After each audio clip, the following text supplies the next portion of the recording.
À la gare de Bienne, il n'existe qu'un seul parking sécurisé pour les vélos avec 405 places, mais depuis 3 mois, c'est porte ouverte. Pas besoin de timbrer son badge, le système est en panne, comme l'explique l'entreprise à l'entrée du parking. Un dysfonctionnement qui commence à agacer les clients. Ils payent un abonnement annuel de 100 francs pour ce service. J'ai bien sûr payé pour ça, avoir un endroit à l'abri de la pluie et en même temps une certaine sécurité. Actuellement, je n'ai qu'un seul de ces deux avantages, c'est dommage. Cela dure maintenant depuis 3 mois. Je suis plutôt surprise qu'on ne puisse pas réparer quelque chose de cassé. Je continue d'utiliser ce parking, mais sans continuer à payer et aussi sans la sécurité pour laquelle j'aimerais payer. Les utilisateurs et utilisatrices sont invités à bien cadenasser leurs 2 roues, mais depuis le début de la panne en septembre, 9 vélos se sont déjà fait voler dans ce parking. Que font alors les autorités pour réparer cette panne?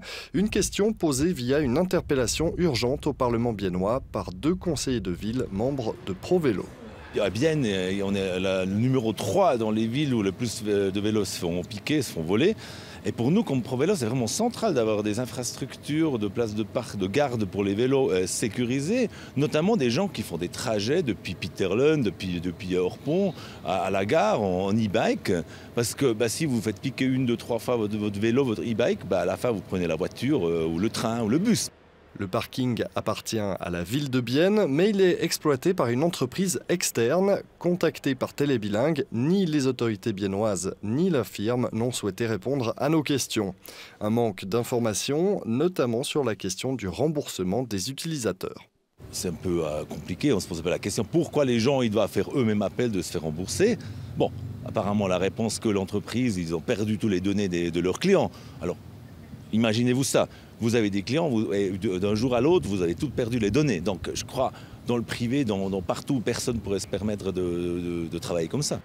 Les autorités biennoises devront répondre à ces interrogations lors d'une prochaine séance du Conseil de ville.